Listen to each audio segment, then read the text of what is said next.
कैसे मूव कर रही है, क्लियर है।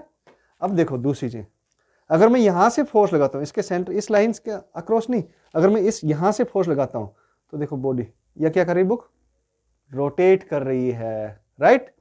देखो फिर से मैं ये इसके सेंटर है ना, सेंटर ऑफ मास से पास होने लाइन है, अगर मैं यहां से कर रहा हूं फोर्स इसको तो ये रोटेट करने लगती है। तो फोर्स का जो टर्निंग इफेक्ट है वही टॉर्क है आपका। कैसे बच्चों, तो आज की जो क्लास है वो है टॉर्क के बारे में। इसमें हम पहले कॉन्सेप्ट समझेंगे और पीवाईक्यू भी करेंगे। पीवाईक्यू करना क्यों जरूरी है, क्योंकि जब तक आप कितने भी कॉन्सेप्ट समझ लो, लेकिन जब तक आप पीवाईक्यू नहीं करते हो और क्वेश्चन की प्रैक्टिस नहीं करते हो, तब तक उस टॉपिक पर आपकी कमांड नहीं है किसी भी केस में। ये ध्यान रखना बेटा। इसलिए आपको अगर नीट के क्वेश्चन करने हैं, स्पीड के साथ में क्वेश्चन करने हैं नीट के एग्जाम में, और अच्छे मार्क्स लेके आने हैं, तो आपको पीवाईक्यू भी करने हैं, साथ में अच्छे क्वेश्चंस की प्रैक्टिस भी करनी है, राइट। तो टॉर्क देखो, हमने ये समझा था कि जो हमारे ट्रांसलेशनल मोशन है उसमें, चलो इसको समझने के लिए हम एक छोटा सा एग्जांपल लेते हैं। देखो ये मेरे पास में एक बुक है, राइट, और बुक में अगर मान लो इसका कहीं पे सिमेट्रिक बॉडी है तो इसका कहीं पे सेंटर पे इसका सेंटर ऑफ मास होगा, राइट।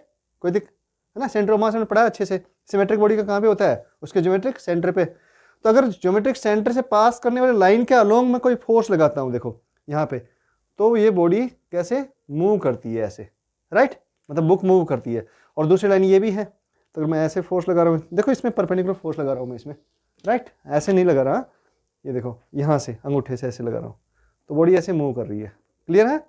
अब देखो दूसरी चीज, अगर मैं यहां से फोर्स लगाता हूं इसके सेंटर, इस लाइन के अक्रॉस नहीं, अगर मैं इस यहां से फोर्स लगाता हूं तो देखो बॉडी या क्या कर रही है, बुक रोटेट कर रही है, राइट। देखो फिर से मैं ये इसके सेंटर है ना, सेंटर ऑफ मास से पास होने लाइन है, अगर मैं यहां से कर रहा हूं फोर्स इसको तो ये रोटेट करने लगती है। तो फोर्स का जो टर्निंग इफेक्ट है वही टॉर्क है आपका, दैट इज कॉल्ड टॉर्क। क्या है टॉर्क?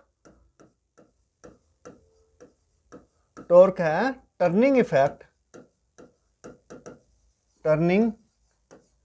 इफेक्ट ऑफ फोर्स, ये आपका टॉर्क है, राइट, इसी को टॉर्क कहते हैं। मतलब जो ट्रांसलेशन मोशन कौन सी होती है, बताया था ना, अच्छे से डिस्कस किया था हमने, कि जब बॉडी का मूवमेंट इस तरह से है कि हम उसको पार्टिकल अज्यूम कर सकते हैं। कैसे अज्यूम कर सकते हैं?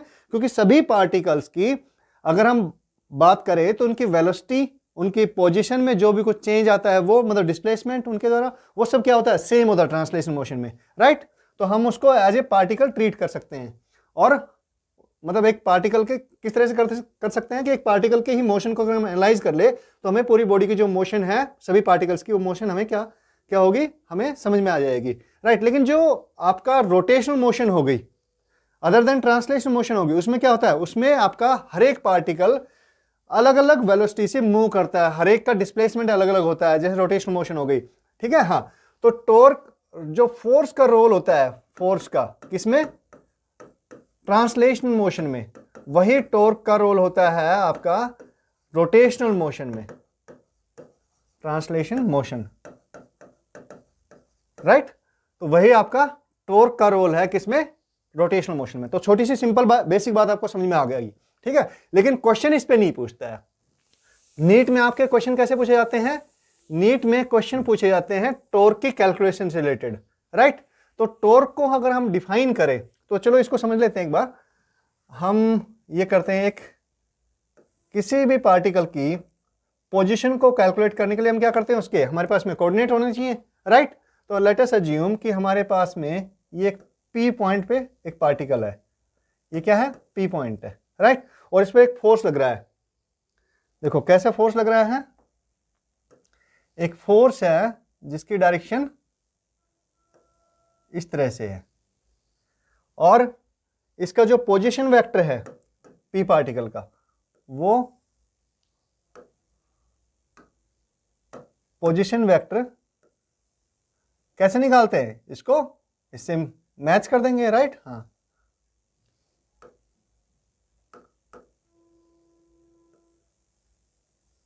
ये इसका पोजीशन वेक्टर हो गया, और पोजीशन वेक्टर को क्या लिखते हैं हम, आर से डिनोट करते हैं, राइट। ये सेंटर है, ओरिजिन है, सॉरी, तो ओरिजिन से पॉइंट P को अगर हम क्या करते हैं, ज्वाइन कर दें, तो ये हमारा पोजीशन वेक्टर आ जाता है। और ये हमारी फोर्स है, फोर्स की डायरेक्शन। अब इसको फोर्स को अगर हम यहाँ से ऐसे करें तो ये फोर्स की डायरेक्शन हो गई, जो इस पर फोर्स लग रहा है, ये फोर्स है F, राइट। इन दोनों के बीच में अगर हम बात करें पोजीशन वेक्टर और फोर्स, दोनों के बीच में अगर हम बात करते हैं एंगल की, तो ये सपोज एंगल थीटा है, राइट। अगर ये एंगल थीटा है तो ये भी एंगल थीटा होगा, होगा कि नहीं होगा? बिल्कुल सही बात है सर।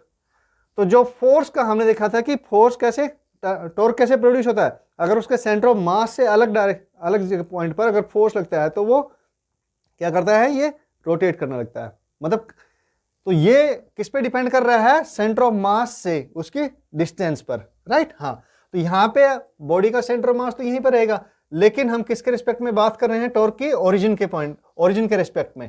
तो ओरिजिन के रिस्पेक्ट में अगर हम टॉर्क, इस फोर्स का टर्निंग इफेक्ट देखें इस पार्टिकल P पर ना, मतलब ये किस तरह से इसको रोटेट करेगा, किसके रिस्पेक्ट में देख रहे हैं हम, ओरिजिन के रिस्पेक्ट में। तो टॉर्क को डिफाइन किया जाता है, टॉर्क जो पार्टिकल P का टॉर्क होगा इस फोर्स की वजह से ना, इसका पोजीशन वेक्टर क्रॉस मल्टीप्लिकेशन किसके साथ में, फोर्स के साथ में, यानी R क्रॉस F, इस तरह से इसको डिफाइन किया जाता है। और टॉर्क कैसी क्वांटिटी है आपकी, वेक्टर क्वांटिटी, क्योंकि जो दो वेक्टर्स का जब आपका क्रॉस प्रोडक्ट निकालते हैं तो हमें एक वेक्टर क्वांटिटी मिलती है, राइट। समझ में आ रही बात? तो ये कैसे क्या हो रहा है, मतलब ये देखो R ये है, और इसकी जो perpendicular distance R cross F से क्या मिलेगा हमें, R का मैग्नीट्यूड, F का मैग्नीट्यूड इंटू साइन थीटा, और थीटा क्या है, इन दोनों के बीच में एंगल। इसको हम कैसे लिख सकते हैं, R साइन थीटा F, ऐसे भी लिख सकते हैं। और दूसरा मेथड क्या हो गया, मतलब ये किसके इक्वल हो गया, R परपेंडिकुलर डिस्टेंस है ना, R sine theta perpendicular distance हो गया कि नहीं हो गया, अभी चेक करते हैं। R F लिख सकते हैं। दूसरा क्या हो सकता है, R F साइन थीटा, ऐसे भी लिख सकते हैं इसको।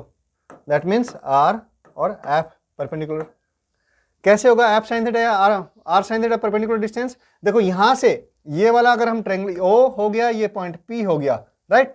और अगर हम यहां से एक परपेंडिकुलर डाल दें इस पे, इस लाइन पर यहां से, तो क्या बनेगा, सपोज ये हमने इस पे परपेंडिकुलर ड्रॉप कर दिया, ऐसे नहीं आएगा परपेंडिकुलर, आपका यहां पे आएगा, राइट। और ये एंगल बन गया 90 डिग्री का, कितना, 90 डिग्री का बन गया। तो ये पॉइंट को हम कह लेते हैं, ये O है, ये P है, सपोज ये पॉइंट A है, राइट। तो OAP आपका एक ट्रायंगल बन गया है, कौन सा, ये वाला एक ट्रायंगल बन गया, राइट एंगल ट्रायंगल है। अब राइट एंगल ट्रायंगल में ये डिस्टेंस आपकी जो हाइपोटेनियस है ना, ये R OP क्या हो गया, हाइपोटेनियस हो गया। तो ये क्या है आपका, R है, राइट। ये थीटा एंगल, ये वाले एंगल के रिस्पेक्ट में हम देख रहे हैं, क्योंकि हमें किसकी वैल्यू चाहिए, हमें साइन थीटा की वैल्यू चाहिए, राइट, या साइन थीटा, हाँ इसकी वैल्यू चाहिए। तो R साइन थीटा क्या हो, ये देखो R साइन थीटा क्या हो गया, मतलब OA upon OP, simple, OA upon OP is equal to क्या रहेगा आपका, sine theta perpendicular by hypotenuse, sine theta, and OA is equal to OP sine theta. OP क्या है, R है, so R sine theta. OA क्या है, perpendicular distance है किसकी, फोर्स की डायरेक्शन ओरिजिन से ना, ओरिजिन से परपेंडिकुलर हमने क्या डाला है, इसमें परपेंडिकुलर ड्रॉप किया है इसकी डायरेक्शन के साथ में, यानी कि R का जो परपेंडिकुलर वेक्टर है ना, R का मतलब ये कंपोनेंट है परपेंडिकुलर इसके किसके, F के परपेंडिकुलर में, तो वो आपका क्या आता है, R साइन थीटा आता है, राइट। ऐसे ही आपका F का भी कर सकते हो। तो बेसिकली हमें क्या समझ में आ रहा है कि भैया जो हमारा टॉर्क है, टॉर्क की कैलकुलेशन R क्रॉस F से होती है, राइट। अच्छा, ये जब बात आ गई इसकी किसकी, 2D की बात आ गई ना, हाँ, दो डायमेंशन X, ये हमने X एक्सिस लिया है, ये X और ये Y, पोजीशन वेक्टर की बात कर रहे हैं ना हम। तो लेट अस अज्यूम कि इसका जो पॉइंट, इसके कोऑर्डिनेट है, इसको दूसरे तरीके से वेक्टर के फॉर्म में समझ लेते हैं, है ना, कैसे, I J K, राइट। सो ये X और Y इसके कोऑर्डिनेट है, X1 Y1 कह लो। इसके कोऑर्डिनेट क्या हो गया, ओरिजिन के 0 0 है। तो हम कहेंगे पोजीशन वेक्टर कैसे निकालते हैं हम, ये x माइनस 0 आई कैप, x माइनस 0 मतलब x हो गया, आई कैप प्लस x1 है ना, हाँ x नहीं x1 है, प्लस y1 माइनस 0 इंटू जे कैप, सो y1 जे कैप, ये हमारा पोजीशन वेक्टर हो गया। और सपोज फोर्स के भी दो कंपोनेंट, यहाँ पे कंपोनेंट होंगे कि नहीं होंगे, हाँ फोर्स को भी आई जे के फॉर्म में लिख सकते हैं कि नहीं, ध्यान से देखो, हाँ एक कंपोनेंट ये हो जाएगा, एक कंपोनेंट ये हो जाएगा, एक्स एक्सिस का लॉन्ग हो जाएगा, सो एफ को भी हम लिख सकते हैं एफ एक्स आई प्लस एफ वाई जे, जो भी कंपोनेंट जो भी है आपका क्या बनेगा, कंपोनेंट बनेगा, वो आ जाएगा इसमें। सो ये हम इस तरह से हमारे पास में है। क्वेश्चन में किस तरह से गिवन हो सकता है, क्वेश्चन में आर की वैल्यू हो सकती है इस तरह से दी हो, आर पोजीशन वेक्टर की 2i प्लस 3j, और फोर्स सपोज फोर्स ऐसे दिया हो सकता है 3i plus 5j minus k, हो सकता है 3D में हो, राइट। तो क्वेश्चन किसी तरह बन सकते हैं आपके। तो एक तो आपका टॉर्क सीधा कैलकुलेट करवा सकता है एग्जाम में, सीधा कैसे टॉर्क कैलकुलेट करने के लिए बोल सकता है, तो टॉर्क आपका इस फॉर्मूले से कैलकुलेट होगा, राइट, इसमें कोई डाउट नहीं है ना। हाँ, आर क्रॉस एफ, तो अगर मान लो आई कैप जे कैप के कैप की फॉर्म में दिया हुआ है, तो हम क्रॉस प्रोडक्ट करेंगे आर का और एफ का, क्रॉस प्रोडक्ट करना आता है, वेक्टर में सीखा हमने, राइट। और अगर मान लो सीधा हमें इसकी वैल्यू दी हो, आर की वैल्यू दी हो, एफ की वैल्यू दी हो और थीटा की वैल्यू दी हो, तो हम सीधा आर एफ साइन थीटा कर सकते हैं। थीटा क्या है, इन दोनों के बीच में, आर और एफ के बीच में एंगल है, क्लियर है। या फिर कह दे परपेंडिकुलर डिस्टेंस, या परपेंडिकुलर डिस्टेंस कह दे, है ना, तो फिर हमारी ये क्या हो गया, आर साइन थीटा की वैल्यू दे दी उसने, तो हम सीधा उसको उस परपेंडिकुलर डिस्टेंस को किससे मल्टीप्लाई कर देंगे, 4 से मल्टीप्लाई कर देंगे। तो सीधा किसी भी फॉर्मेट में आपको क्वेश्चन मिल जाए, आप उसको ये फॉर्मूले की हेल्प से सीधा टॉर्क कैलकुलेट कर सकते हो। तो पहली बात तो ये हो गई। अब देखो दूसरी चीज क्या है, दूसरा इसमें कि टॉर्क जो है आपका, दूसरे जो क्वेश्चन बनेंगे आपके वो है टॉर्क, अगर फोर्स बैलेंस्ड हो किसी भी बॉडी पे, अगर फोर्स बैलेंस है तो क्या होगा, एफ नेट 0 कर सकते हैं हम। तो यहां पर भी रोटेशनल मोशन में फोर्स अगर बैलेंस है, मतलब टॉर्क बैलेंस है, तो हम क्या कर देंगे, F net is equal to tau net is equal to 0। और अगर न्यूटन सेकंड लॉ क्या कहता है, अगर एफ नेट 0 नहीं है किसी बॉडी पर, मतलब नेट फोर्स किसी भी बॉडी पर 0 नहीं है, तो किसके इक्वल रखते हैं हम, एम ए के इक्वल रखते हैं। तो वही सेम एनालॉजी से टाउ नेट को क्या लिखेंगे, अगर हमारा टॉर्क बैलेंस नहीं है किसी बॉडी पर, मतलब एक से ज्यादा फोर्स लग रहे हैं किसी बॉडी पर, ठीक है, ये तो हमने पॉइंट मास कंसिडर कर लिया था, लेकिन बॉडी हो सकती है जिस पे एक से ज्यादा फोर्स लग रहे हो, तो उसमें क्या करेंगे, सभी का टॉर्क निकालेंगे किसी भी गिवन एक्सिस के रिस्पेक्ट में जिसमें पूछा है उसने, और उसको हम टोटल करके नेट निकाल लेंगे, राइट, और उसको किसके इक्वल रख देंगे, आई अल्फा। चलो इन पे हम क्वेश्चन आज नहीं करेंगे, इन पे क्वेश्चन नहीं लेंगे आज, मेनली हम इस पे क्वेश्चन लेंगे जो सीधा हमसे पूछे जाते हैं, ठीक है।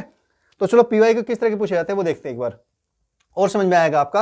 अच्छा, इसमें एक चीज और भी है, यूनिट क्या होगी टाउ के, हाँ इसकी यूनिट पे भी क्वेश्चन पूछा जा सकता है, क्या कि यूनिट क्या होगी। देखो ये केस में आर को किस में मेजर कर रहे हैं हम, न्यूटन में, फोर्स किस में कर रहे हैं आपका, न्यूटन में, सॉरी आर को मीटर में और इसको न्यूटन में, ठीक है ना। हाँ, तो यूनिट क्या होगी, न्यूटन मीटर, और न्यूटन मीटर ही आपकी वर्क की यूनिट होती है कि नहीं होती है, सेम एनर्जी की यूनिट होती है।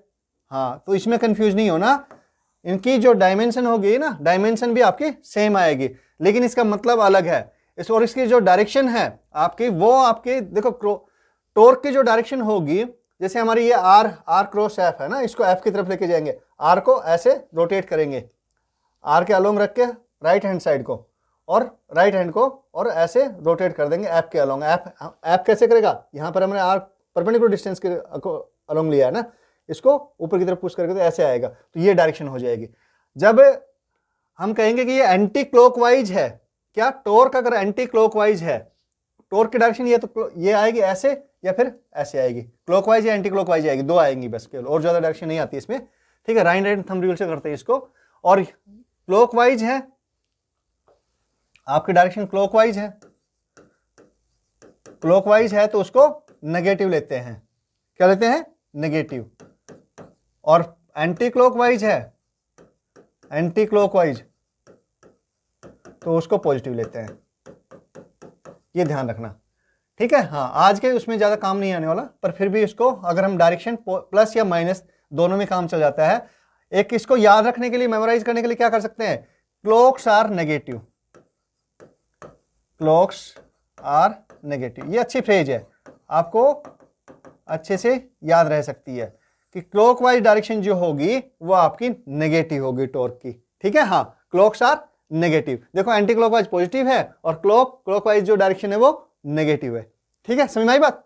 चलो फटाफट कुछ क्वेश्चंस करते हैं जो आपके नीट के एग्जाम में पूछे गए हैं। Find the torque about the origin when a force of 3J cap newton acts on the particle whose position vector is 2K cap metre. NEET 2020 का क्वेश्चन है। देखो क्या पूछा है, सीधा सीधा टॉर्क पूछा है। किसके रिस्पेक्ट में पूछा है? ओरिजिन के रिस्पेक्ट में पूछा है, राइट। हाँ, टॉर्क जो पूछेगा वो आपके किसी पॉइंट के रिस्पेक्ट में पूछेगा, ये ध्यान रखना।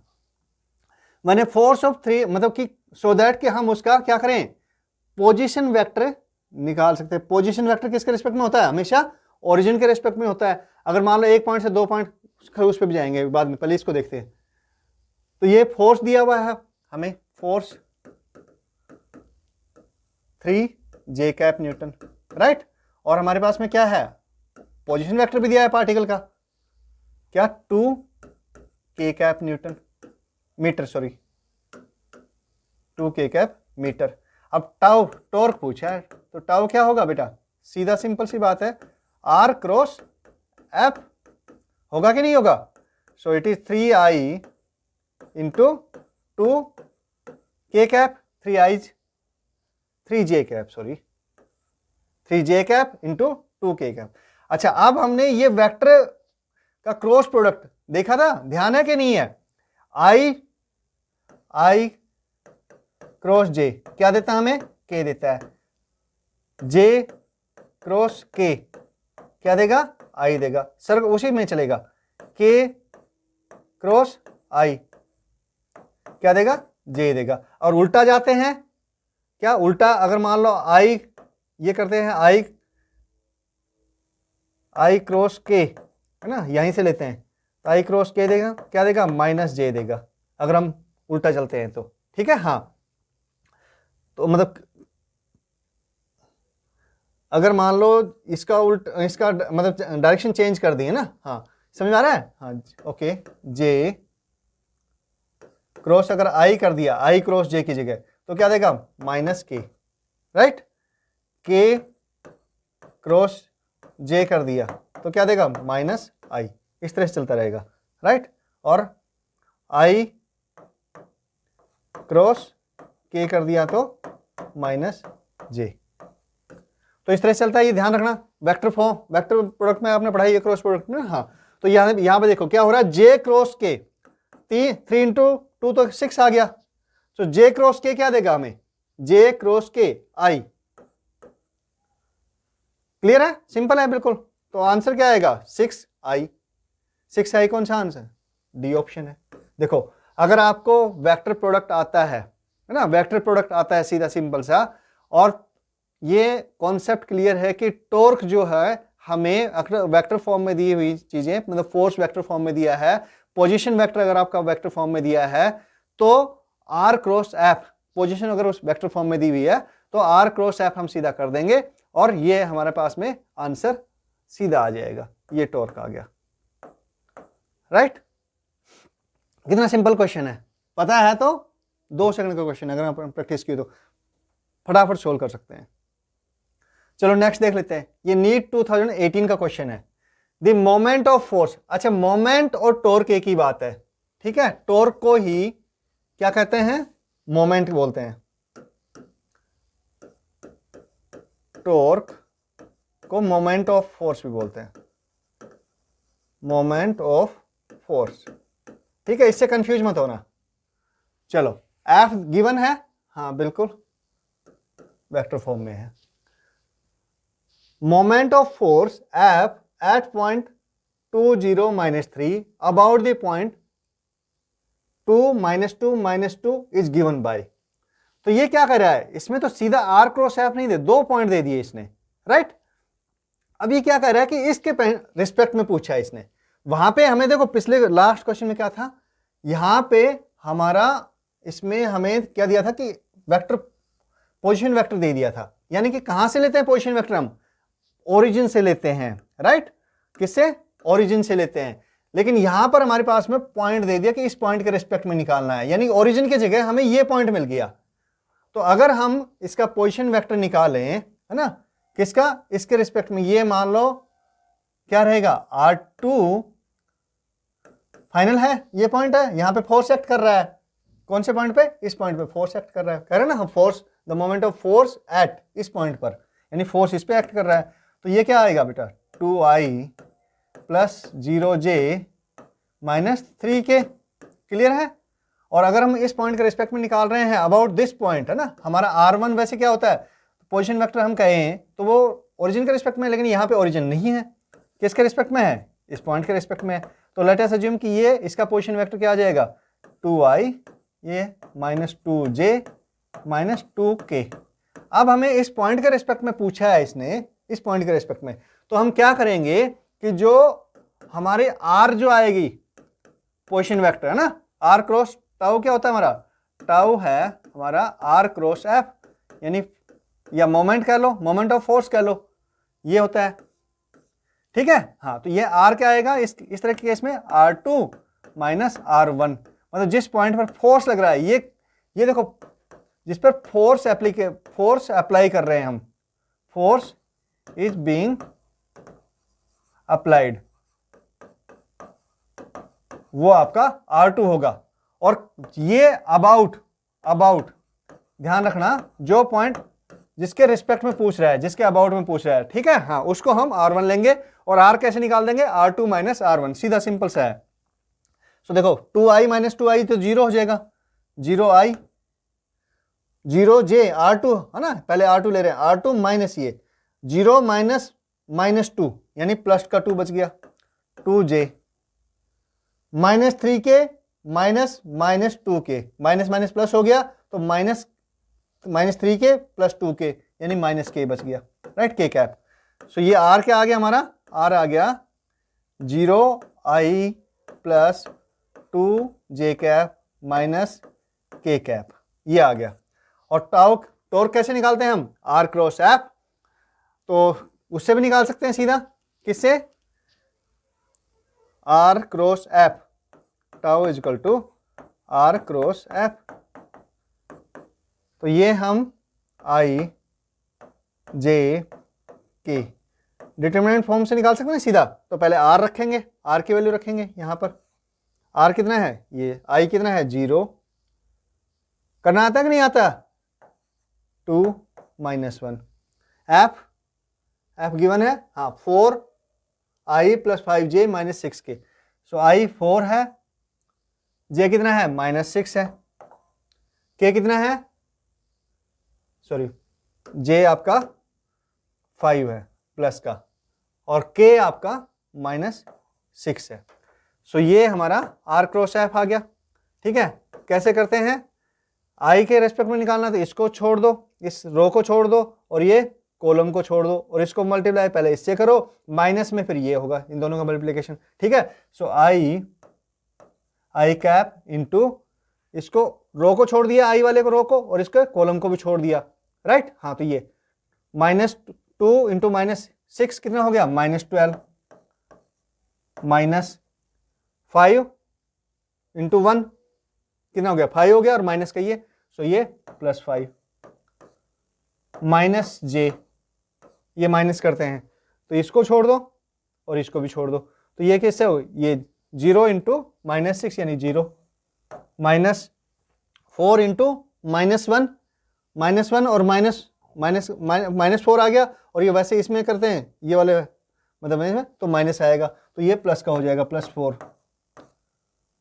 प्लस k कैप, k ये 0 minus 8 two 4 into 2 minus 8, so 0 minus 8, ये आपका आ गया, टाउ आ गया माइनस, ये minus 7i minus 4j minus 8k, ये आंसर आ गया आपका, राइट। हाँ, थोड़ा सा लंबा है, लेकिन अच्छे क्वेश्चन भी आते हैं बेटा, ऐसा नहीं कि हमेशा से इजी क्वेश्चन पूछे जाएंगे, आपसे अच्छे क्वेश्चन भी पूछ सकते हैं। तो देखो आंसर क्या आ गया, minus 7i cap minus 4j minus 8, D answer आ गया, ठीक है। हाँ, बच्चे इसमें किस तरह की गलती कर सकते हैं, बच्चे गलती करेंगे कि ये समझ में ही नहीं आएगा, पहले तो लगता है मतलब जो दिखने में ना, हाँ, कि पॉइंट तो दो दो दे रखे हैं इसमें, और यहीं पर काफी सारे बच्चे होपलेस हो जाएंगे, है ना। कैसे कि 2 पॉइंट के मतलब ओरिजिन होना चाहिए इस तरह के केस में, लेकिन सीधा तुम इस तरीके से कर सकते हो। और ये मैंने पूरा मेथड समझाया है। अगर हमें सीधा सीधा करना हो तो देखो क्या करेंगे, आर क्रॉस एफ, आर सीधा निकाल देंगे, उस पॉइंट में से इसको माइनस कर देंगे सीधा, 2 - 2, आर सीधा निकालेंगे। कैसे निकालेंगे, आर सीधा कर देंगे इसको।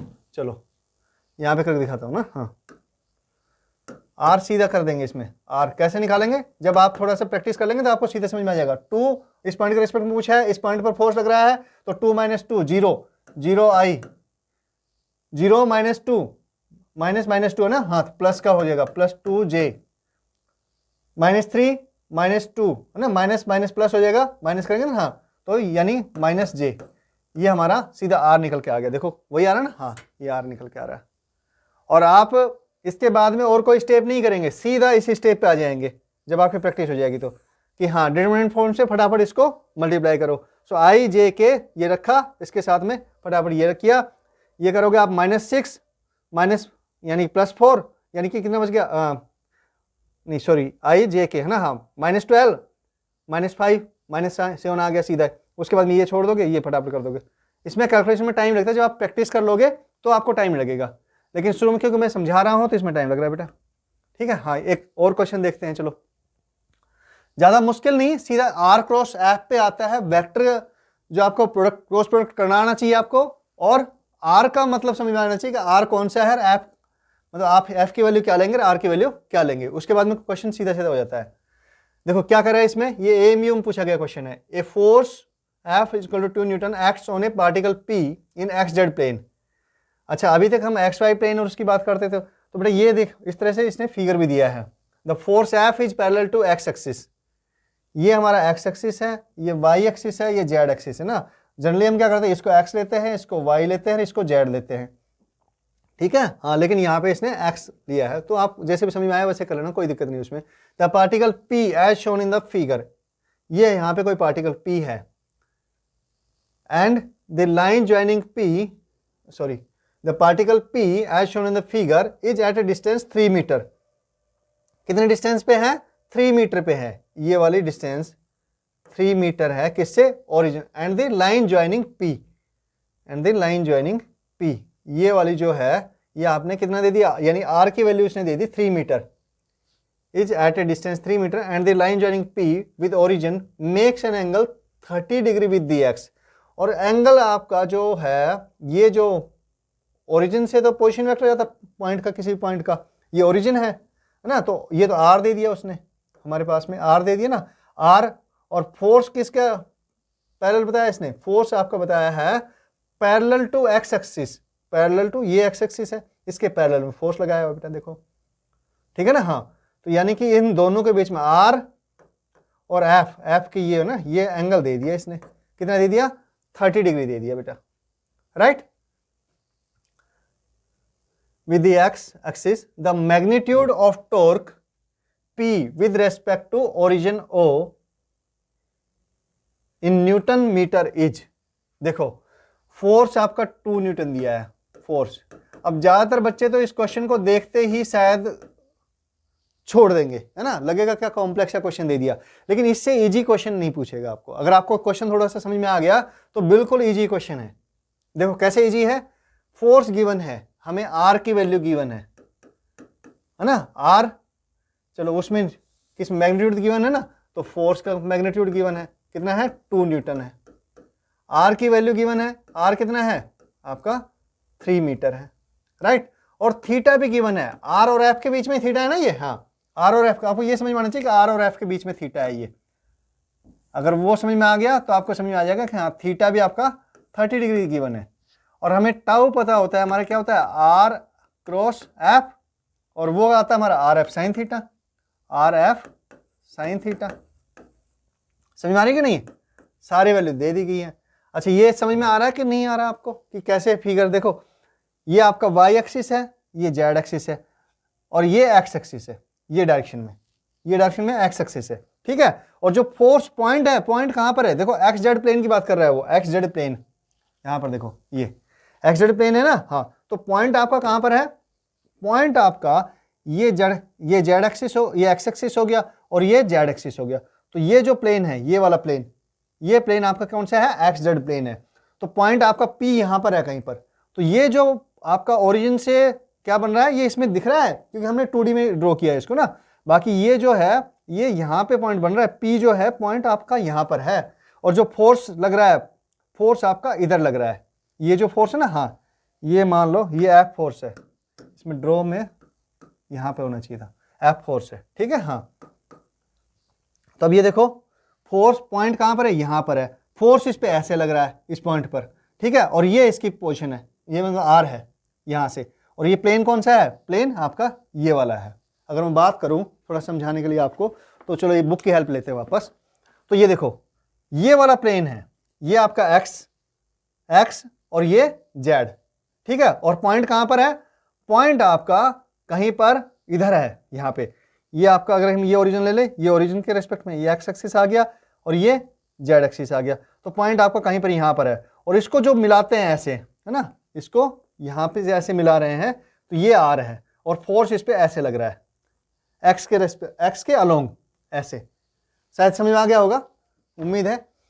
तो ये सीधा क्या करना है, मतलब सीधा सीधा गिवन है, आर गिवन है, एफ की वैल्यू गिवन है, एफ का मैग्नीट्यूड गिवन है, आर का मैग्नीट्यूड गिवन है और थीटा गिवन है बेटा, है ना। थीटा 30 डिग्री किसके बीच में है, आर और एफ के बीच में है। तो सीधा वैल्यू पुट करो, आर कितना है 3 इंटू एफ की वैल्यू 2 साइन 30, साइन 30 कितना होता है, हाफ, 3 न्यूटन मीटर। देखो सिर्फ एक लाइन का क्वेश्चन है, बस आपको क्वेश्चन समझ में आना चाहिए। ज्यादातर बच्चे इसमें क्वेश्चन को देखने के बाद में दौड़ लगा देंगे। क्यों लगा देंगे, क्योंकि क्वेश्चन ऐसा इतना बड़ा क्वेश्चन दे रखा है, पढ़ेंगे ही नहीं शायद, और फिर ये कॉम्प्लेक्स सा डायग्राम दिख जाएगा उनको, है ना, डायग्राम भी कुछ अलग सा बना रखा है, तो बच्चे भाग जाएंगे। होगा कि नहीं होगा, हाँ। लेकिन आपको घबराना नहीं है, सिंपल देखो, कुछ भी तो नहीं है, एक फॉर्मूला लगाया हमने और ये आइडेंटिफाई किया है कि क्या क्या वैल्यू गिवन है, राइट। आंसर क्या आ गया, बी आंसर आपका आ गया। तो क्वेश्चन कहने का मतलब क्या है, क्वेश्चन इतने मुश्किल नहीं आते, बस आपको थोड़ा समझ में आना चाहिए कि हाँ पूछा क्या है, क्या क्या किया, एक बार चलो रिकैप कर लेते फटाफट।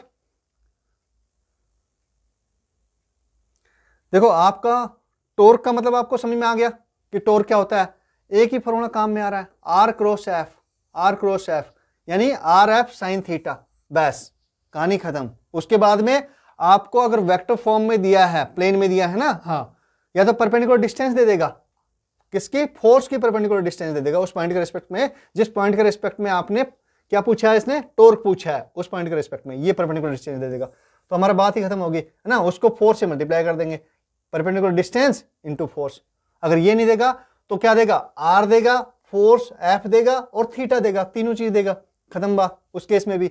और अगर थीटा नहीं है तो आर को आपका आई जे के फॉर्म में देगा, एफ को भी आई जे के फॉर्म में देगा, तो उनको क्रॉस मल्टीप्लाई कर दो बेटा।